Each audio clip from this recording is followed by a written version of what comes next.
blessing today.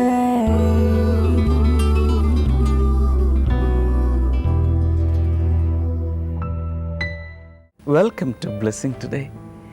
ഇന്നത്തെ ഈ episode നിങ്ങളുടെ ജീവിതത്തിലൊരു വലിയ അനുഗ്രഹമായി മാറട്ടെ.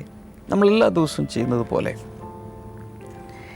ഈ എപ്പിസോഡ് സാധ്യമാക്കി തീർത്ത ഇതിൻ്റെ പിന്നിൽ സാമ്പത്തിക സഹകാരികളായി പ്രവർത്തിച്ച വ്യക്തികൾക്ക് വേണ്ടി ലോകമെമ്പാടും ഇത് കണ്ടുകൊണ്ടിരിക്കുന്ന എല്ലാവരും ചേർന്ന് ഇപ്പോൾ പ്രാർത്ഥിക്കാം. നമ്മൾ ആദ്യമേ പ്രാർത്ഥിക്കുന്നത് എറണാകുളത്ത് നിന്നുള്ള പോൾ ഫ്രാൻസിസ് തൻ്റെ ബർത്ത്ഡേ നാളെ സെലിബ്രേറ്റ് ചെയ്യുകയാണ്. Many happy returns of the day Paul Francis in advance. നമുക്ക് ചേർന്ന് പ്രാർത്ഥിക്കാം. നല്ല കർത്താവേ, ഞങ്ങൾ ഒരുമിച്ച് കർത്താവ് തൻ്റെ മേൽ ചൊരിഞ്ഞ എല്ലാ അനുഗ്രഹങ്ങൾക്കുമായി നന്ദി പറയും.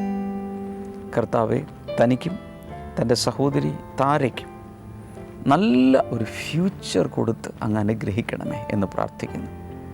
ജ്ഞാനത്താൽ നിറയ്ക്കണമേ എന്ന് പ്രാർത്ഥിക്കുന്നു. ജ്ഞാനത്താലും വിവേകത്താലും കർത്താവ് നിറച്ച് കർത്താവെ അങ്ങ് നടത്തണമേ എന്ന് പ്രാർത്ഥിക്കുന്നു. ഈ കുടുംബത്തിലെ ഓരോരുത്തരെയും അങ്ങയുടെ നാമത്തിൽ ഈ സമയത്ത് ബ്ലെസ് ചെയ്തു. കർത്താവ്, പാലക്കാട് നിന്നുള്ള സുധ വിക്ക് വേണ്ടി പ്രാർത്ഥിക്കുന്നു.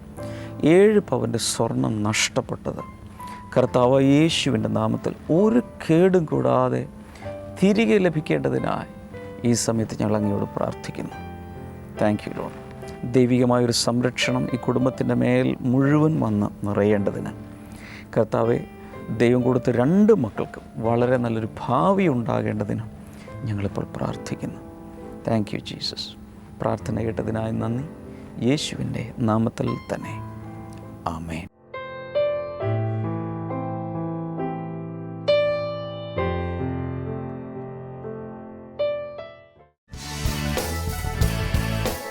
ബ്ലെസ്സിംഗ് ഫെസ്റ്റിവൽ റാന്നി ജൂൺ 3 വെള്ളി. സമയം രാവിലെ 10 മുതൽ 1 മണി വരെ. Valayanad auditorium, Mamukku, Ranni. Blessing festival Thoppumpady June 4 ശനി. സമയം രാവിലെ 10 മുതൽ 1 മണി വരെ. ദ ഗ്രേറ്റ് മറീന ഹാൾ, പഴയ പാലത്തിന് സമീപം, തോപ്പുംപടി.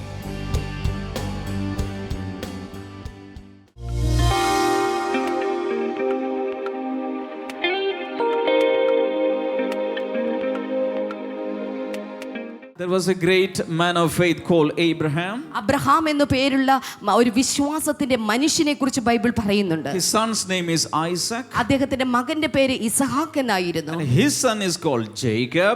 ആ ഇസഹാക്കിന്റെ മകന്റെ പേര് യാക്കോബ് എന്നായിരുന്നു. The Bible says when God blessed these patriarchs, their wealth, the entire nation could not hold, the land could not hold their wealth. Bible പഠിക്കുമ്പോൾ ഈ 3 പിതാക്കന്മാരെ, പിതാമഹന്മാരെ കർത്താവ് അനുഗ്രഹിച്ചത് നിമിത്തമായി ദേശത്തിന് ഉൾക്കൊള്ളുവാൻ സാധിക്കാത്ത വിധത്തിലുള്ള സമ്പത്തും സമൃദ്ധിയും അവർക്കുണ്ടായെന്നാണ്.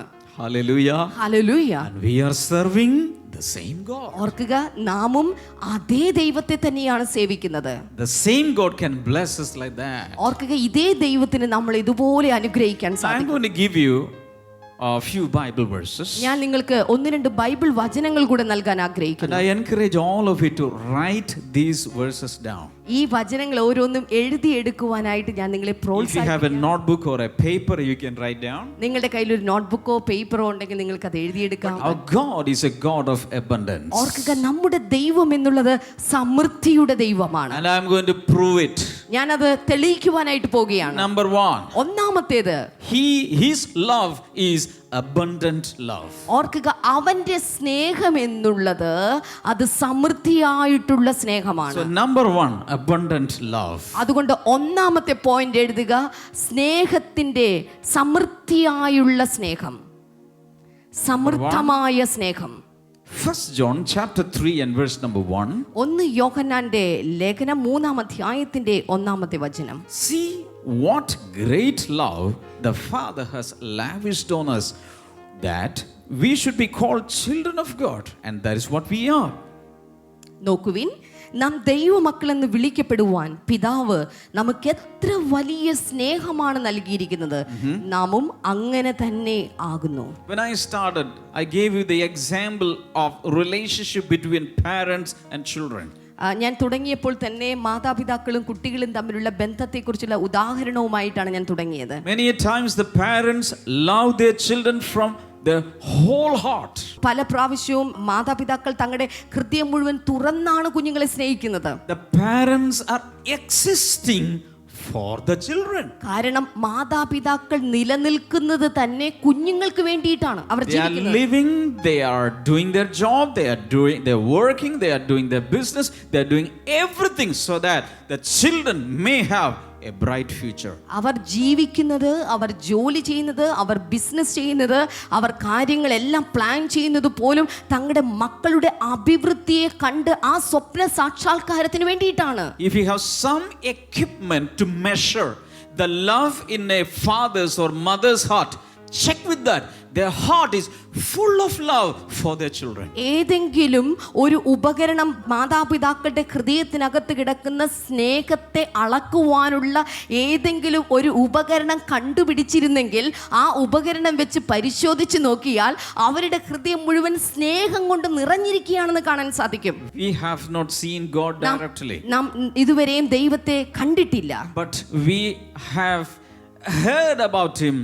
We have come to know about him through the scriptures and through experiences in life. എന്നാൽ നമ്മുടെ ജീവിതത്തിൽ അവനെ നാം തിരിച്ചറിയുന്നത്, അനുഭവിച്ചറിയുന്നത് ദൈവ വചനത്തിലൂടെയാണ്, ദൈവികമായ പ്രവർത്തനങ്ങളിലൂടെയാണ് നാം അവനെ And the തിരിച്ചറിയുന്നത്. Bible says our heavenly Father has lavish love for us. Bible പറയുന്നു നമ്മുടെ സ്വർഗീയ പിതാവിന് നമ്മളോട് വളരെയധികം എന്താ പറയുക, ധാരാളിത്തത്തോടെയുള്ള സ്നേഹമുണ്ട്. When we pass through some tough experiences in life, നമ്മുടെ ജീവിതത്തിലുള്ള ചില വേദന നിറഞ്ഞ അനുഭവത്തിലൂടെ, കഠിനമായ അവസ്ഥയിലൂടെ നാം കടന്നു പോകുമ്പോൾ I think that God is so cruel to me.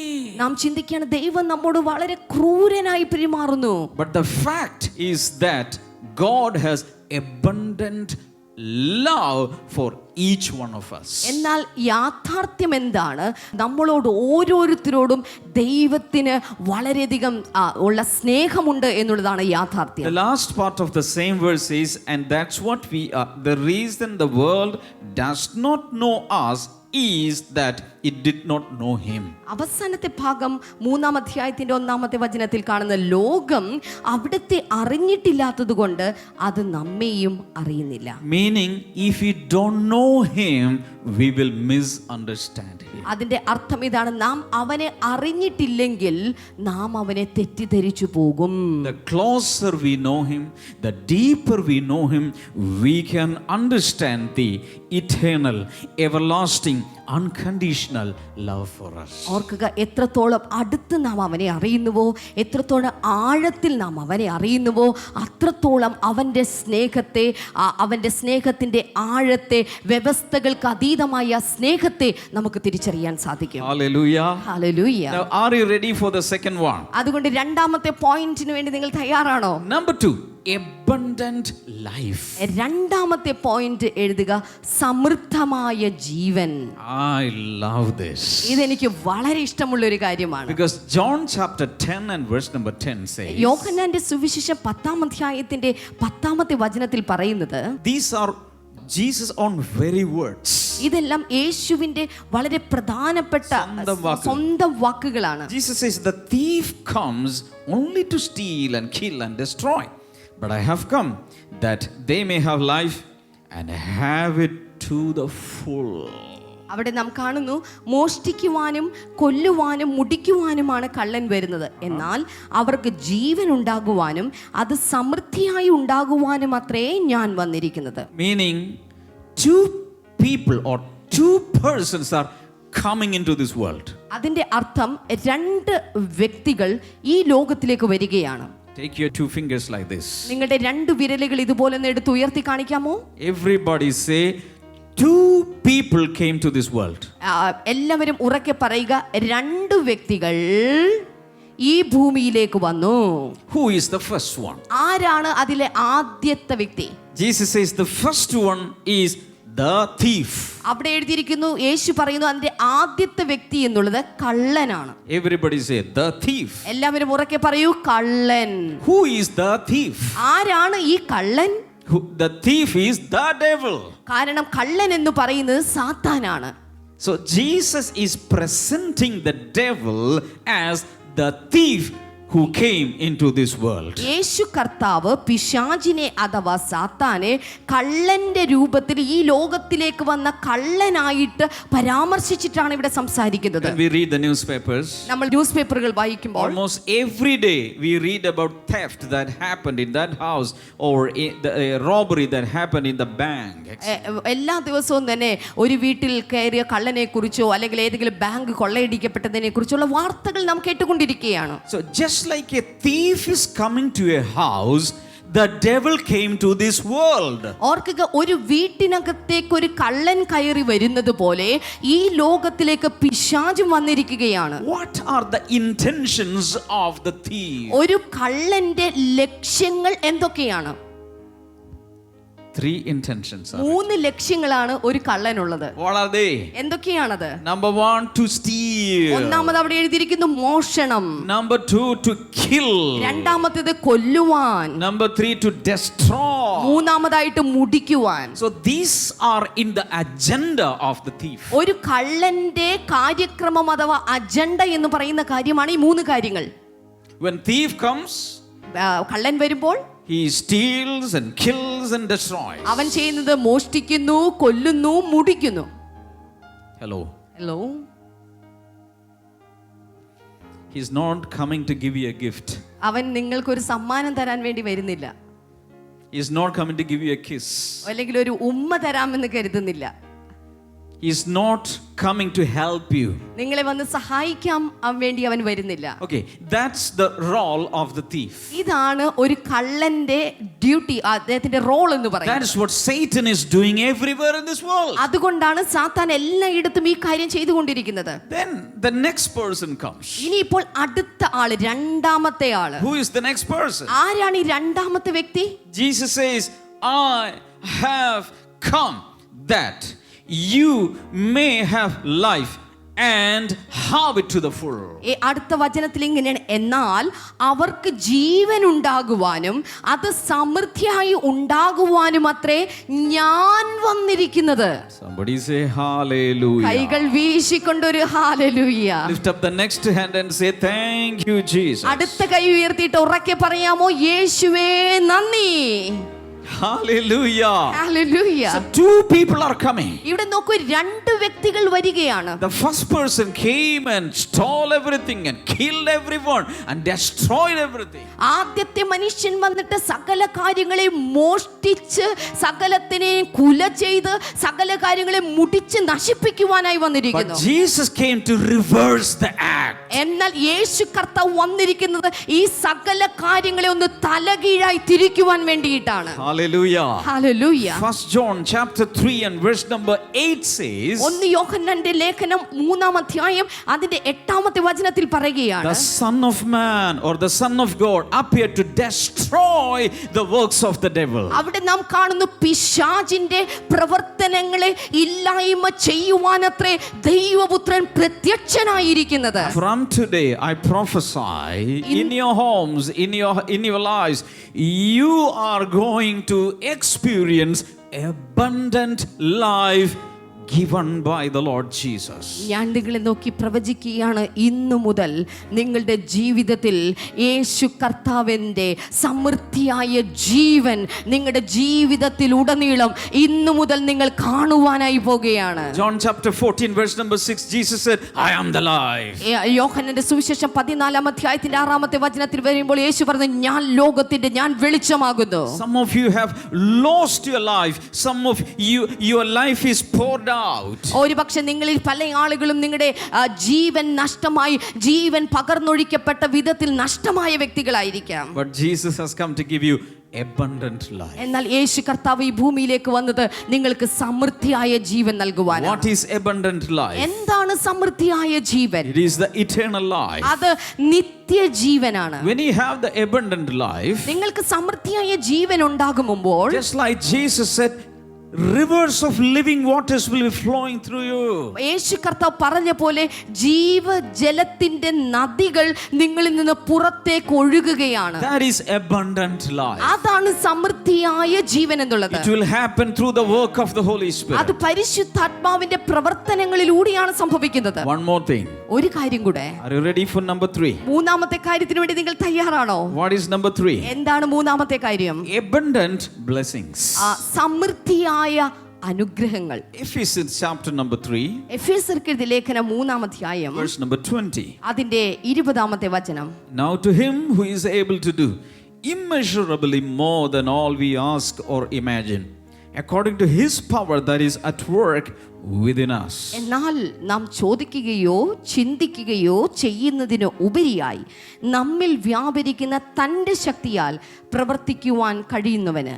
Hallelujah. Hallelujah. This also reveals the nature of God. ഇതും ദൈവത്തിന്റെ സ്വഭാവത്തെ വെളിപ്പെടുത്തുകയാണ്. See, the Bible says to him who is able to do immeasurably more than all we ask or imagine. അവിടെ നാം കാണുന്നത് നാം ചോദിക്കുന്നതിനേക്കാൾ ചിന്തിക്കുന്നതിനേക്കാൾ ഉപരിയായി നമ്മിൽ വ്യാപരിക്കുന്ന അവന്റെ ശക്തിയാൽ. We all pray. നമ്മൾ എല്ലാവരും പ്രാർത്ഥിക്കുന്നു. When we pray, we have an expectation of how God is going to do this. ആ കാര്യങ്ങളിൽ ദൈവം എന്താണ് പ്രവർത്തിക്കാൻ പോകുന്നത് എന്നതിനെക്കുറിച്ചുള്ള ഒരു പ്രതീക്ഷ നാം പ്രാർത്ഥിക്കുമ്പോൾ നമുക്കുണ്ടാകാറുണ്ട്. When we pray with our mouth or with our heart or with our spirit, same time we have an imagination how God is going to give me answer. നമ്മുടെ വായ കൊണ്ട്, നമ്മുടെ ഹൃദയം കൊണ്ട്, നമ്മുടെ ആത്മാവിൽ നാം ദൈവത്തോട് പ്രാർത്ഥിക്കുമ്പോൾ തന്നെ ആ കാര്യങ്ങളുടെ പരിഹാരം എങ്ങനെയാണ് നടക്കുന്നത് എന്നുള്ളത് ഭാവനയുടെ തലത്തിൽ നമുക്കൊരു കാഴ്ചയുണ്ട്. The Bible says God will surely move, but he will move only beyond our imagination. Bible പറയുന്നത് ദൈവം നമ്മുടെ പ്രാർത്ഥനയ്ക്ക് അനുസൃതമായി പ്രവർത്തിക്കും, പക്ഷേ നമ്മുടെ ഭാവനകൾക്ക് അപ്പുറമാണ് അവന്റെ പ്രവർത്തനം എന്നുള്ളത്. After publishing the My Prayer Diary, my prayer diary എന്നുള്ള പുസ്തകം പബ്ലിഷ് ചെയ്തതിന് ശേഷം what I have observed is that so many people, when they got a copy of My Prayer Diary, in the given pages they started to write down their prayer requests. ഒത്തിരി ആളുകളും അതിനകത്ത് നൽകപ്പെട്ടിരിക്കുന്ന പ്രത്യേക പേജുകളിൽ അവരുടെ പ്രാർത്ഥനാ വിഷയങ്ങൾ എഴുതി പ്രാർത്ഥിക്കുവാനായി തുടങ്ങിയിട്ടുണ്ട്. And after the pages for writing down prayer requests, there are a few pages given for writing down the answers they received from the Lord. അവർക്ക് പ്രാർത്ഥനാ വിഷയങ്ങൾ എഴുതി കഴിഞ്ഞതിന് ശേഷം അടുത്ത ചില പേജുകൾ അവർക്ക് ലഭിച്ച നന്മകൾ ഏതൊക്കെയാണ്, അതിൻ്റെ ഉത്തരങ്ങൾ, ലഭിച്ച ഉത്തരങ്ങൾക്കുള്ള കാര്യങ്ങൾ എഴുതാനുള്ള ഭാഗം കൂടെയുണ്ട്. Many people have come to the stage with their own prayer diary. പല ആളുകളും അവരുടെ സ്വന്തം പ്രാർത്ഥനാ ഡയറിയുമായിട്ട് സ്റ്റേജിലേക്ക് വന്നിട്ടുണ്ട്. And all of them said one thing. എല്ലാവരും ഒരേ കാര്യം പറഞ്ഞിട്ടുണ്ട്. They wrote something, but when God did it, he did it in a better way, in a bigger way. അവർ പറഞ്ഞ കാര്യം ഇതാണ്, അവർ ആ പുസ്തകത്തിൽ എഴുതി വെച്ച് പ്രാർത്ഥിച്ചത് ഇത് കാര്യമാണ്, പക്ഷെ ദൈവം ചെയ്തപ്പോൾ അതിനേക്കാൾ മനോഹരമായി, അതിനേക്കാൾ മെച്ചമായ വിധത്തിലാണ് അനുഗ്രഹിച്ചത്. Somebody say hallelujah. എത്ര പേർ ചേർന്നൊരു ഹല്ലേലൂയ പറയും? Hallelujah. Hallelujah. Blessing festival Ranni June 3 വെള്ളി. സമയം രാവിലെ 10 മുതൽ 1 മണി വരെ. Valayanad auditorium, Mamukku, Ranni. Blessing festival Thoppumpady June 4 ശനി. സമയം രാവിലെ 10 മുതൽ 1 മണി വരെ. ദ ഗ്രേറ്റ് മെറീന ഹാൾ, പഴയ പാലത്തിന് സമീപം, തോപ്പുംപടി.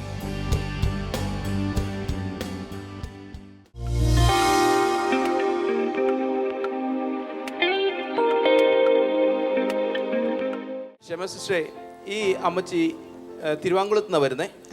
ഏകദേശം അമ്മച്ചി പറഞ്ഞു 15 വർഷത്തോളമായി ആർത്രൈറ്റിക്സിന്റെ രോഗത്താൽ ഭാരപ്പെടുന്നു. ശരീരം മുഴുവനും വേദനയാണ്, ഒന്നും ചെയ്യാൻ പറ്റാത്തൊരവസ്ഥയാണ്. 15 വർഷത്തോളമായി. എന്നാൽ ഈ കഴിഞ്ഞ കുറേ നാളുകളായിട്ട് വേദന വളരെ അസഹ്യമായി, പല ഡോക്ടേഴ്സിനെയും കാണിച്ചു, പല മരുന്നും കഴിച്ചു, എന്നിട്ട് ഒരു ഭേദം വന്നിട്ടുണ്ടായിരുന്നില്ല. കഴിഞ്ഞ 1.5 മാസം മുമ്പ് ഡോക്ടറെ അടുത്ത് ചെന്നപ്പോൾ ഡോക്ടർ പറഞ്ഞു, അമ്മച്ചി MRI സ്കാൻ എടുത്ത് നോക്കാം, നമുക്കതെടുത്ത് അതിൻ്റെ റിപ്പോർട്ട് കണ്ടിട്ട് നമുക്ക് എന്തെങ്കിലും ഒരു റെമഡി ചെയ്യാൻ പറ്റുമെങ്കിൽ നമുക്കത് ചെയ്യാമെന്ന് പറഞ്ഞു. ആ ഒരു ആശ്വാസത്തിൽ അമ്മച്ചി ഈ കഴിഞ്ഞ ഒരു 1.5 മാസം മുമ്പ് MRI സ്കാൻ എടുത്തു. MRI സ്കാൻ എടുത്തു കഴിഞ്ഞപ്പോൾ അതിനുള്ള റിസൾട്ട് വന്നത് ഇങ്ങനെയാണ്. ഈ അമ്മച്ചിയുടെ ശരീരത്തിലുള്ള എല്ലുകൾ മുഴുവനും പല ഇടങ്ങളിലായിട്ട് അസ്ഥികൾ വളഞ്ഞിരിക്കുക. ഷോൾഡറിനാണ്, വലത്തെ ഷോൾഡറിനാണ് വേദന കൂടുതലായിട്ടുള്ളത്. എന്നാൽ അവിടുത്തെ അസ്ഥി തേഞ്ഞിട്ട് ഒന്നും ചെയ്യാൻ പറ്റാത്തൊരവസ്ഥയിലാണ്. കാലുകളുടെ അസ്ഥി വളഞ്ഞിരിക്കുന്നു. നട്ടലിലാണെങ്കിൽ പലയിടങ്ങളിലും മുഴച്ചിരിക്കുക. ശരീരത്തിൽ ഒന്നും ചെയ്യാൻ പറ്റുന്നില്ല. ഡോക്ടർ പറഞ്ഞു അസ്ഥി വളഞ്ഞുകൊണ്ടാണോ അവിടെ മുഴച്ചിരിക്കുന്നത്?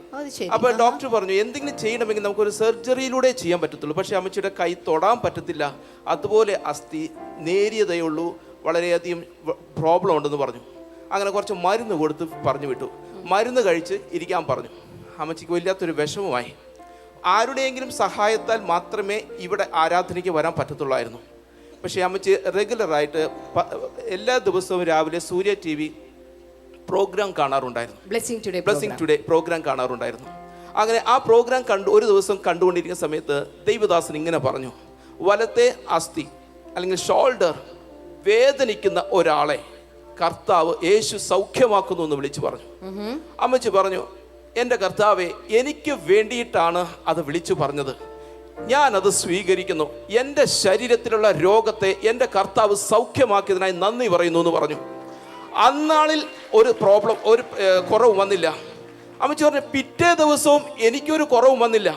എന്നാൽ മൂന്നാം ദിവസം രാവിലെ ഞാൻ എഴുന്നേറ്റപ്പോൾ എൻ്റെ അസ്ഥിയുടെ വേദന അവിടെ കണ്ടില്ല. എൻ്റെ അസ്ഥിയുടെ വേദനകൾ മാറിപ്പോയി. എൻ്റെ കൈ ഉയർത്താൻ പറ്റില്ലായിരുന്നു, എന്നാൽ എൻ്റെ കൈ ഉയർത്താം. എനിക്ക് ശരീരം കൊണ്ട് ഒരു ജോലിയും ചെയ്യാൻ പറ്റില്ലായിരുന്നു. ഇന്ന് ഞാൻ വളരെ ഫ്രീ ആണ്, എനിക്ക് ജോലി ചെയ്യാം. അന്ന് ആ ഡോക്ടർ ചികിത്സിച്ച് പറഞ്ഞു വിട്ടത് മരുന്ന് കഴിച്ച് 1 മാസം കഴിഞ്ഞിട്ട് വരണമെന്നായിരുന്നു. ആ 1 മാസത്തെ ഡേറ്റ് എന്ന് പറയുന്നത് ഇവിടെ ഡെലിവറൻസ് ക്ലിനിക് എന്നുള്ള ആ പ്രോഗ്രാം നടക്കുന്ന സമയത്താണ്. അമ്മച്ചി പറഞ്ഞു, എൻ്റെ രോഗം സൗഖ്യമാക്കിയ കർത്താവിനെ ഞാൻ പോയി കാണും. എനിക്ക് ഇതുവരേക്കും ഒറ്റയ്ക്ക് പോയി യേശുവിനെ കാണാൻ പറ്റിയിട്ടില്ല. ഈ 3 ദിവസവും ഞാൻ ആ മീറ്റിംഗ് അറ്റൻഡ് ചെയ്യുമെന്ന് പറഞ്ഞുകൊണ്ട് അമ്മച്ചി ഡോക്ടറെ കാണാൻ പോകാതെ അമ്മച്ചി ഇവിടെ വന്നുകൊണ്ട് 3 ദിവസത്തെ ഡെലിവറൻസ് ക്ലിനിക് അത് അറ്റൻഡ് ചെയ്തു. അതിനുശേഷം ഈ ദിവസങ്ങളിലൊക്കെയും അമ്മച്ചി തനിച്ചാ ഇവിടെ വരുന്നത്. യേശു കർത്താവ് പൂർണ്ണമായിട്ടും അമ്മച്ചിയെ സൗഖ്യമാക്കി. കൈകളടിച്ച് കർത്താവിനെ സ്തുതിക്കാമോ?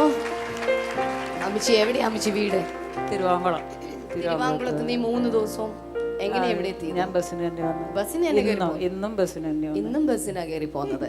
ഇപ്പൊ ഈ മുഴച്ചിരിക്കുന്നുണ്ടോ അവിടെ ഇവിടെയൊക്കെ? അത് നട്ടലിൻ്റെ ബൾജ് ചെയ്തിരുന്നു. 3-4 സ്ഥലത്ത് ബൾജ് ചെയ്തിട്ടുണ്ടെന്ന് നേരത്തെ പറഞ്ഞിട്ടുള്ളതാണ്. പക്ഷേ വേദനയുണ്ട്. ഞാൻ അങ്ങനെ പ്രാർത്ഥനയിൽ തന്നെ എല്ലാം. പക്ഷെ ഇപ്പോൾ ഇങ്ങനെ നടന്നു വരാൻ ജോലി ചെയ്യാൻ തുടങ്ങിയോ? വീട്ടിലേക്ക് മിക്കവാറും നിന്നും കൊണ്ടുള്ള എല്ലാ പരിപാടിയും ഞാൻ ചെയ്യും. ഹല്ലേലൂയ. കൈകളടിച്ച് കർത്താവിനെ സ്തുതിക്കാമോ? കൈ ഉയർത്താൻ പോലും സാധ്യമല്ലായിരുന്നു. കൈ ഉയർത്തി ഒന്ന് കാണിച്ചാൽ ചെയ്യും. നോക്ക്, കൈ ഉയർത്താൻ സാധ്യമല്ലായിരുന്നു. പക്ഷേ കർത്താവിൻ്റെ കരം തന്നെ സൗഖ്യപ്പെടുത്തിയിരിക്കുകയാണ്.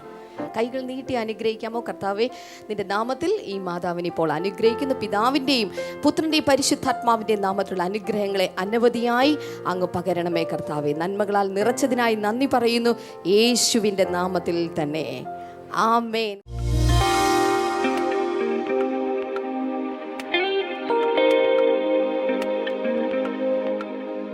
നമുക്ക് ചേർന്നിപ്പോൾ പ്രാർത്ഥിക്കാം. നല്ല കർത്താവെ, ഇപ്പോൾ തന്നെ ഓരോ വ്യക്തികൾക്കും വേണ്ടി അങ്ങ് പ്രവർത്തിക്കുന്നതിനാൽ നന്ദി പറയുന്നു. തലച്ചോറിന് സാരമായി തകരാറുള്ളൊരു വ്യക്തിയെ കർത്താവ് സൗഖ്യമാക്കുന്നു. മറ്റു ചില വ്യക്തികളിൽ തലച്ചോറിനകത്തുള്ള ട്യൂമർ, തലച്ചോറ് ചുരുങ്ങുന്നത്, അല്ലെങ്കിൽ അതിനകത്ത് സ്ട്രോക്ക്, ഹെമറേജ് വന്നത്, ഇതെല്ലാം യേശുവിൻ്റെ നാമത്തിൽ സൗഖ്യമാകട്ടെ. ഒരു വ്യക്തി സ്ട്രോക്ക് വന്നു, പാർഷ്യലി രക്ഷപ്പെട്ടു, പക്ഷേ ഇപ്പോഴും ഒരു വശം അതിൻ്റെതായ ബലഹീനതയും ക്ഷീണം അനുഭവിക്കുന്നുണ്ട്. യേശു കർത്താവിൻ്റെ നാമത്തിൽ പൂർണ്ണ സൗഖ്യം കർത്താവിനെ കൊടുക്കണമേ എന്ന് പ്രാർത്ഥിക്കുന്നു. മാരകമായ ചില രോഗങ്ങൾ കർത്താവ് ചിലരിൽ നിന്നും എടുത്തു മാറ്റും. ഒരിക്കലും ജീവിതകാലത്ത് മാറില്ല എന്ന് പറയുന്ന ചില രോഗങ്ങളെ അത്ഭുതകരമായ കർത്താവ് സൗഖ്യമാക്കണം യേശുവിൻ്റെ നാമത്തിൽ. ഇപ്പോൾ തന്നെ ആ സൗഖ്യത്തെ സ്വീകരിക്കുക. എന്നോട് ചേർന്ന് പ്രാർത്ഥിക്കുന്നവർ ഈ സമയത്ത് ചെയ്യേണ്ടത്, ഈ സ്ക്രീനിലേക്ക് ഇതുപോലെ കൈനീട്ടി പിടിച്ച് ഉള്ളിൽ വിശ്വസിക്കുക. എൻ്റെ കയ്യിലല്ല രോഗസൗഖ്യം, പക്ഷെ നമ്മൾ ഒരുമിച്ച് ചേരുമ്പോൾ വിശ്വാസത്താൽ നമ്മൾ എഗ്രി ചെയ്യുമ്പോൾ നമ്മുടെ മധ്യത്തിൽ കർത്താവ് ഇറങ്ങി പ്രവർത്തിക്കും. പൂർണ്ണ വിടുതൽ കർത്താവ് കൊടുക്കണമേ. ആസ്മ രോഗം ഇപ്പോൾ തന്നെ സൗഖ്യമാകട്ടെ. Thank you Lord. എല്ലാ ബ്രീത്തിങ് പ്രോബ്ലം സൗഖ്യമാകട്ടെ. പ്രത്യേകിച്ച് തണുപ്പടിക്കുമ്പോൾ വരുന്ന അതിഭയങ്കരമായ ആ പ്രയാസങ്ങൾ മാറട്ടെ. അലർജിക് കോഫുകൾ മാറട്ടെ. ട്യൂമറുകൾ മാറട്ടെ. ക്യാൻസറസ് ഗ്രോത്തുകൾ സൗഖ്യമാകട്ടെ. ലംബുകൾ, പ്രത്യേകിച്ച് ബ്രസ്റ്റിലുള്ള ലംബുകൾ, മുഴകൾ പൂർണ്ണമായും മാറിപ്പോട്ടെ. Thank you Jesus. കർത്താവ് നീ കൊടുക്കുന്ന ആ വിടുതലുകൾക്കായി നന്ദി പറയുന്നു. കാൽമുട്ട് കർത്താവ് സൗഖ്യമാക്കുന്ന അതിനകത്തുള്ള ടയർ, അതുപോലെ ഇടയ്ക്കിടയ്ക്ക് കാൽമുട്ടിങ്ങനെ തിരിഞ്ഞു പോകുന്നത്, ആ കുഴ തെറ്റിപ്പോകുന്ന പോലെ തിരിഞ്ഞു പോകുന്നത്, ഒരു നീ റീപ്ലേസ്മെൻറ്റ് സർജറിക്ക് വേണ്ടി കാൽമുട്ടിൻ്റെ തേയ്മാന നിമിത്തം ഒരു ഓപ്പറേഷൻ വേണം. അങ്ങനെയുള്ളവരിൽ പോലും കർത്താവ് സൗഖ്യം നൽകുകയാണ്. മറ്റൊന്ന്, ഇടുപ്പലിൻ്റെ ഭാഗത്ത്, ഹിപ്പ് ജോയിൻറ്റിൻ്റെ ഭാഗത്ത് ഒരു സൗഖ്യം കർത്താവ് നൽകുന്നു. In Jesus name. ഹാർട്ട് സംബന്ധമായ രോഗങ്ങൾ സൗഖ്യമാകട്ടെ. കിഡ്നികൾ സൗഖ്യമാകട്ടെ. ഗോൾ ബ്ലാഡർ സൗഖ്യമാകട്ടെ. പൈൽസ് രോഗം സൗഖ്യമാകട്ടെ. ഏതൊക്കെയാണോ പ്രയാസങ്ങൾ നിങ്ങൾ അനുഭവിക്കുന്നത്, ഇപ്പോൾ തന്നെ ഈ സ്ക്രീനിലേക്ക് കൈനീട്ടി വിടുതലുകൾ സ്വീകരിക്കുക. യേശുവിൻ്റെ നാമത്തിൽ, യേശുവിൻ്റെ നാമത്തിൽ അത് സംഭവിക്കട്ടെ. ആമേൻ. ഇന്നത്തെ ഈ എപ്പിസോഡ് കണ്ടതിന് പ്രത്യേകിച്ച് നന്ദി പറയുന്നു. തിങ്കളാഴ്ച ബ്ലെസ്സിങ് ടുഡേ ഈ പ്രോഗ്രാമിലൂടെ നമുക്ക് വീണ്ടും കാണാം. എന്നാൽ ഇന്നും നാളെയും നടക്കുന്ന ബ്ലെസ്സിങ് ഫെസ്റ്റിവലിലേക്ക് റാന്നിയിലും തോപ്പുംപടിയിലും തീർച്ചയായും വരണം. ബ്ലെസ്സിങ് ടുഡേയിൽ നിന്ന് പ്രസിദ്ധീകരിക്കപ്പെട്ട പുസ്തകങ്ങൾ ആവശ്യമുള്ളവർക്ക് സ്ക്രീൻ നമ്പറിൽ വിളിക്കാം. ബ്ലെസ്സിങ് ഫെസ്റ്റിവലിൽ വരുമ്പോൾ കരസ്ഥമാക്കാം. എല്ലാ ഞായറാഴ്ചയും കേരളത്തിൽ ഉടനീളം പല സ്ഥലങ്ങളിൽ, കേരളത്തിന് വെളിയിലും ഇന്ത്യക്ക് വെളിയിലൊക്കെയുള്ള ബ്ലെസ്സിങ് സെൻറ്ററുകളിൽ വന്ന് കർത്താവിനെ കൂടുതൽ അറിയാൻ കർത്താവ് എല്ലാവരെയും സഹായിക്കട്ടെ. ധാരാളമായി കർത്താവ് ഓരോരുത്തരെയും അനുഗ്രഹങ്ങൾ ചൊരിഞ്ഞ് മുന്നിലേക്ക് നടത്തട്ടെ. See you on Monday. God bless you. Bye-bye.